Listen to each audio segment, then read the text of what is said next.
people, welcome back.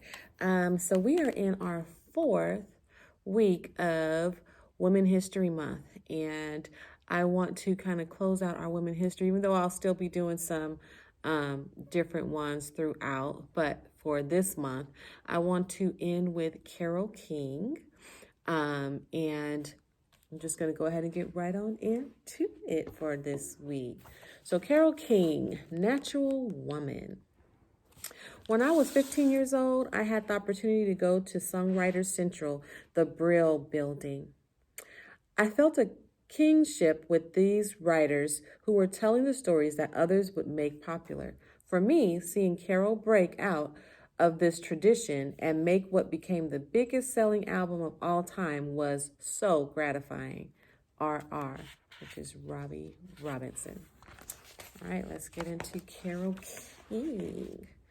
All right, so when she was just 17 years old, Carole King wrote her first #1 hit song, Will You Love Me Tomorrow? A fiercely determined musician, Carole went on to become one of the most prolific songwriters of her generation. Yet Carole shielded away from the direct glow of the spotlight. When a dear friend pushed her to perform her own work, Carole was catapulted from an amazing behind-the-scenes songwriter to a superstar, recording artist, and an icon for the women's movement. Growing up in Brooklyn, New York, Carole began taking piano lessons at the age of 4. She blossomed into an accomplished player and was invited to be on Ted Mack's Original Amateur Hour, a nationally broadcast television talent contest. This was all before rock and roll, when Frank Sinatra, Nat King Cole, and Bing Crosby ruled the charts. By the time Carole turned 13, the world was being introduced to Elvis Presley, Chuck Berry, Little Richard, and starting to rock around the clock. Alan Freed, the disc jockey who coined the term rock and roll, had moved to New York City, and Carole became a fan of his program. She was inspired by music she heard on the radio and the Alan Freed concert she attends. She started writing songs and recording her own demos at home. After graduating high school, Carole began studying at Queens College. That's where she met Jerry Goffman, a person who would prove to be one of the most important of her life. Gary was looking for someone to write melodies for a musical he was working on, so a friend introduced him to Carole. She agreed to write the melodies for him if he would write lyrics for the pop melodies she wrote. Gary recognized Carole's talent and ambition and fell in love with those qualities. Carole became pregnant, and she and Gary were married when she was just 17 years old.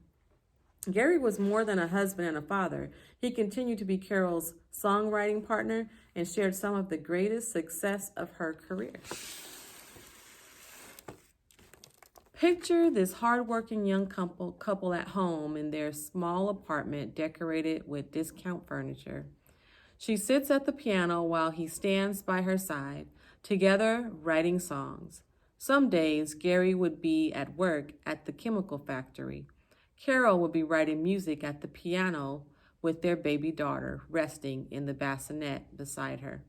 Before going off to play mahjong with her mom, Carole leaves a note for Jerry.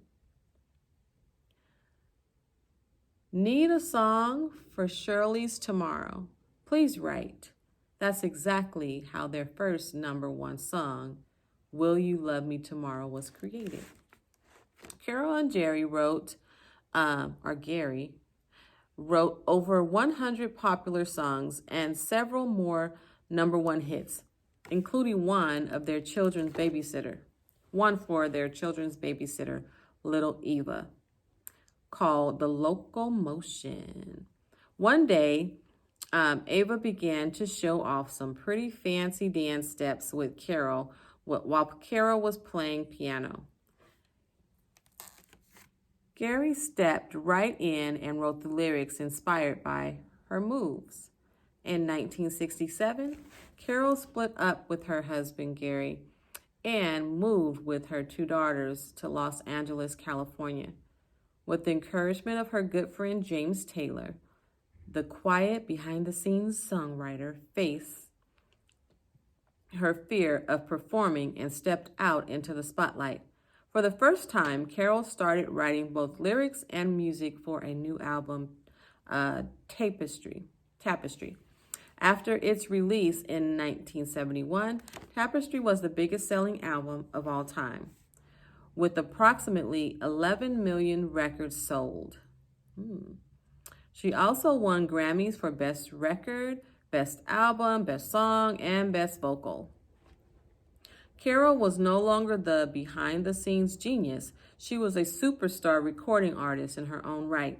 Even though Carole had experienced great success as a songwriter, she took a chance, challenged her fear of the spotlight, and changed music forever. So, Carole King.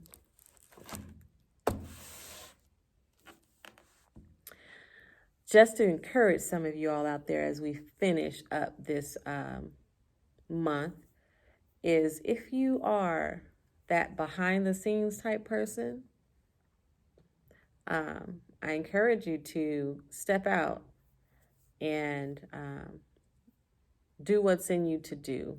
That's something that I've dealt with myself. So this kind of hit home a little bit because I am a behind the scenes. Let me do what I'm going to do.